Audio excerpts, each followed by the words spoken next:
كلنا عايشين في جزيرة إبستين. إزاي تحمي نفسك من أي مجرم؟ هاتي ماما واعملي لك حاجة تشربيها وتعالي خدي درس جديد هيحميكي ويحمي أولادك ويحمي مامتك. يعني لو انا في غابه فهمونا ان احنا في غابه، لكن احنا في دوله قانون وفي بلد قانون. ما تعيطيش يا ماما لو سمحت، بساعد والدتي في تسليم ارضها. ليه شايفاني بطلة؟ جامد. ليه بطلة جامد؟ ليه بقى؟ دي كرامتي.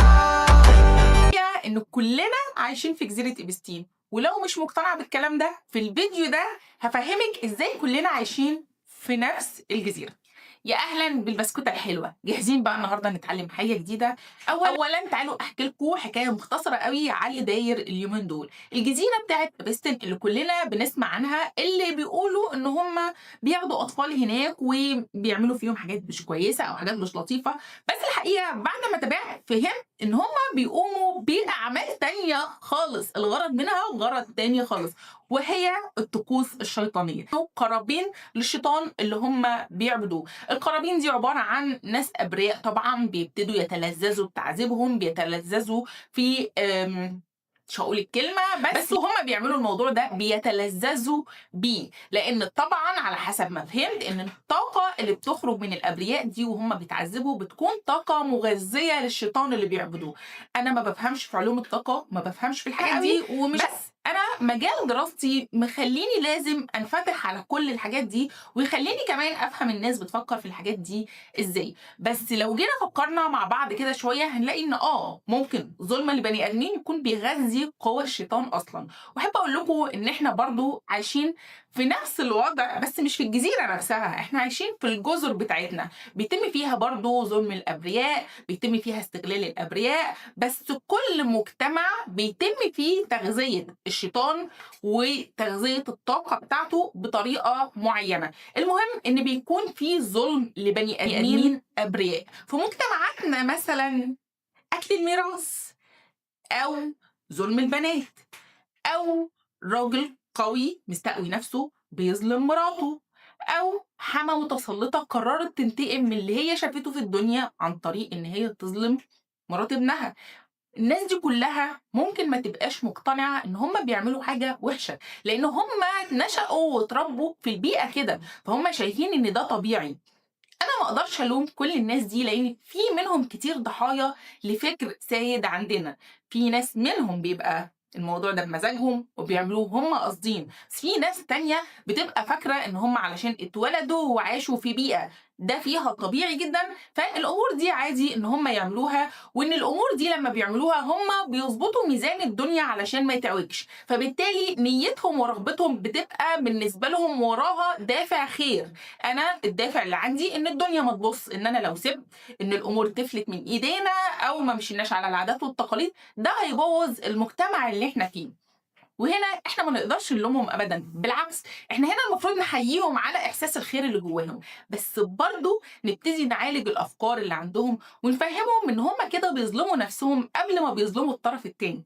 لان الحقيقه ان حضرتك او حضرتك لو بتظلموا بني ادم ضعيف تحت اي مسمى من المسميات اللي اقنعونا بيها، واللي هي من البدايه بتبقى بسبب افكار الشيطان اللي بينشرها، فبالتالي حضراتكم بتظلموا نفسكم، لان في الاول وفي الاخر انتوا هتتحاسبوا على الفعل اللي انتوا بتعملوه. فاحنا المفروض في مجتمعاتنا نبتدي نعمل توعيه، بما ان انا مجال دراستي علم النفس اصلا، بما ان غير مجال دراستي انا كمان عشت الواقع نفسه مع موضوع امي لما شفت ان في ناس بتحاول تظلمها. في الحقيقه ان الناس دي ممكن يكونوا اتربوا في مجتمع اصلا بيفهمهم او بيقنعهم ان ده طبيعي، بس الحقيقه اللي الناس دي ما تعرفوش ان دي طقوس من اعمال الشيطان برضو. هم مش متخيلين ان هم بيساعدوا الشيطان في افساد الارض، مش متخيلين ان هم بظلمهم لناس بريئه هم كده بيغذوا قوى الشيطان، بيدوله الطاقة اللي هو عايزها. هو مش عايز في الدنيا أكتر من إن البشر يفضلوا يظلموا نفسهم وهو يبقى قاعد بيتفرج.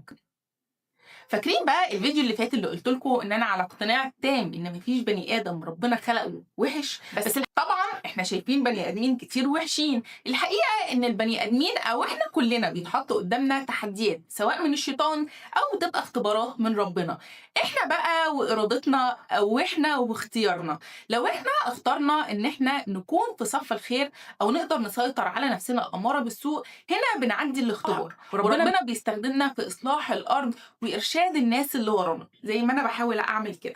لكن لو فشلنا في الاختبار، فبالتالي احنا بنكون صيدة سهلة قوي في ايد الشيطان، ما بيعملش اي حاجة غير اللي هو بيحركنا بس كده وبيلعب بينا في اننا نأذي بني ادمين غيرنا. هنا بنبتدي نتحول لشياطين الانس اللي ربنا قال لنا عليهم، زي اللي احنا بنسمع عنهم في جزيرة إبستن، وزي اللي احنا بنشوفهم عندنا في المجتمعات بتاعتنا، اللي بيظلموا حتى لو بيظلموا على نطاق صغنن قد كده، على نطاق صغير. لو اللي بيحصل ان احنا بنظلم فرد من أسرتنا أو فرد من بيئتنا أو مجموعة أفراد صغيرة، ولكن في الآخر برضو بيبقى فيه ظالم وبيبقى فيه مظلوم، ودي الطاقة اللي الشيطان بيتغذى عليها، طاقة الشر. فعلشان كده احنا في المجتمع دايما لازم نكمل بعض، لازم يكون في قانون يحمينا كلنا، لازم يكون في مرشدين يرشدوا الناس ويفهموهم، لان زي ما قلت لكم في اول الفيديو، في ناس بتمارس الحاجات دي على اساس ان هي عادات وتقاليد، اتولدوا وعاشوا في بيئه بتفهمهم ان اللي هم بيعملوه ده صح، بس في الحقيقه هو مش صح خالص، هو مجرد ظالم ومظلوم. ولكن علشان البيئة أو المجتمع نفسه اتعود عليها والشيطان فخمها عندهم، فبالتالي ده بقى طبيعي جدا. ولو جينا فكرنا وركزنا هنلاقيه ولا ليه علاقة بدين ولا ليه علاقة بعقل أصلا، هتلاقوه محرم دينيا ومجرم قانونيا، ولكن الناس بتصمم إنها تعمل. وده زي ما قلت لكم على اعتبار منهم ان هم كده بيظبطوا ميزان الدنيا علشان ما يبص.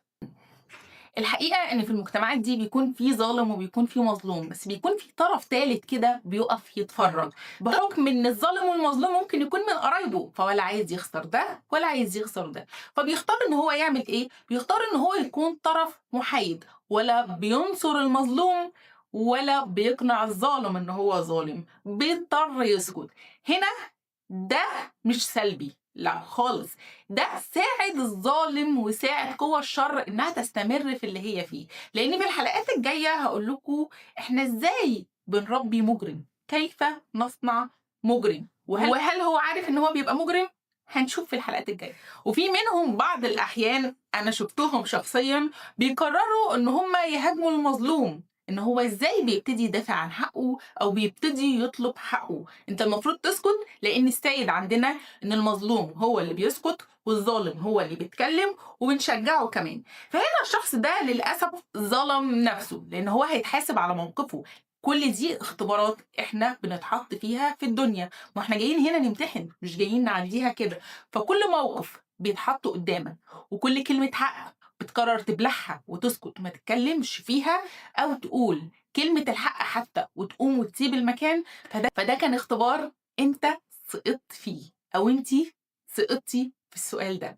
ممكن السؤال يرجع يتكرر تاني قدامك، وبرضه تختاري ان انتي تنصري الظالم، سواء بانك تقفي معاه او بانك تسكتي. ففي الحالتين انتي ساعدتي قوى الشر في الارض انها تغذي الشيطان. والكلام ده مش كلام مرسل او كلام خيالات، ده واقع وحقيقه احنا عايشينها. لو انت مش مقتنعه ان احنا في الدنيا هنا علشان نحقق العدل وعلشان نعمل اصلاح، وان احنا طول الوقت هنكون في تحدي مع الشيطان، فصدقيني انت مش مستوعبه اي حاجه خالص. احنا بناكل وبنشرب وبنشتغل وبنتبسط وبنلعب، ولكن الهدف الاساسي والوحيد اللي احنا موجودين عشان في الدنيا هو اصلاح واعمار الارض. فلو انت ما بتقوميش بدورك ده ابدا، صدقيني انت خسرانه كتير، لان تقدري تقومي بده وسط ما انت بتشتغلي ووسط ما انت بتعملي الحاجات اللي انت عايزاها. لان صدقوني لو كلنا وقفنا مع الخير ونصرنا المظلوم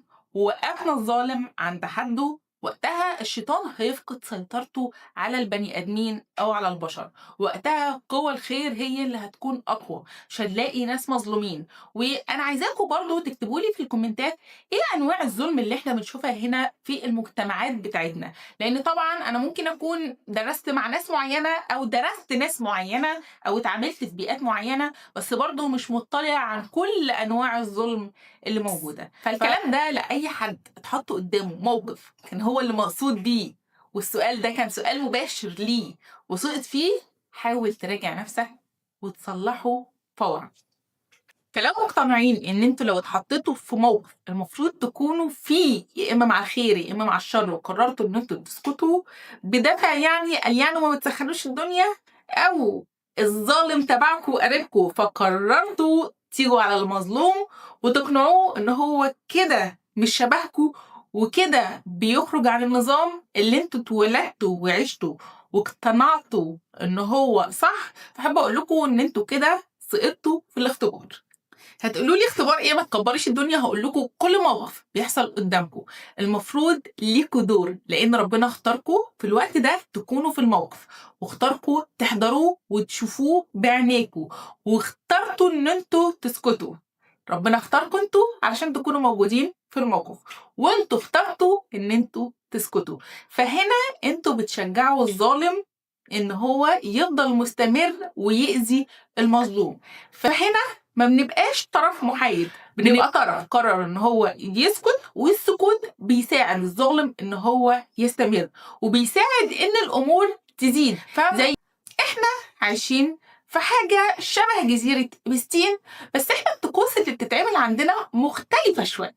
فاحنا عايزين مع بعض الفترة الجاية نقرر ان احنا مش هنكون جزيرة إبستين، ولا هنكون مجتمعات بتصدر طاقة الظلم اللي بتغذي الشر وبتغذي الشيطان، بتخليه يقوى. فاحنا محتاجين نفهم الموضوع ده، ولو في ناس ما كانتش واخده بالها من الموضوع ده ابتدوا راجعوا نفسهم. فانا شخصيا مقرره اقوم بدوري علشان محدش هيقف مكاني ويتحاسب. ولو انا كنت سبت مامتي تتظلم، فهنا في الوقت ده هبقى انا سقطت في اختباري اللي كان محطوط قدامي، وليا قرار انصر المظلوم او اسكت واسيب الظالم يظلم غيرها وغيرها وغيرها، والناس تقتنع ان دي امور عاديه بتحصل وان المفروض احنا نسكت.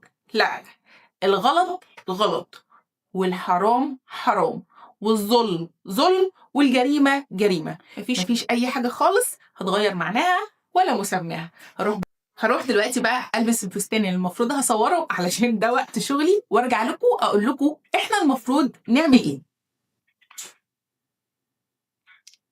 طيب هل احنا المفروض دلوقتي نستسلم؟ لا، المفروض احنا دلوقتي فهمنا ايه اللي بيحصل. علشان نصلح اللي بيحصل ده لازم كلنا نبقى متكاتفين مع بعض ونقف ونمسك ايدينا في ايد بعض زي ما بقول لكم كل مره. وفي الحلقات الجايه دي سلسله كامله هقول لكم ازاي تقدروا تنفذوا جلدكم من المجرم، وازاي المجرم سلوكه بيتشكل، وازاي نقدر نحمي نفسنا ونحمي اولادنا من ان هم ولا يكونوا مجرمين ولا يكونوا ضحايا للمجرمين.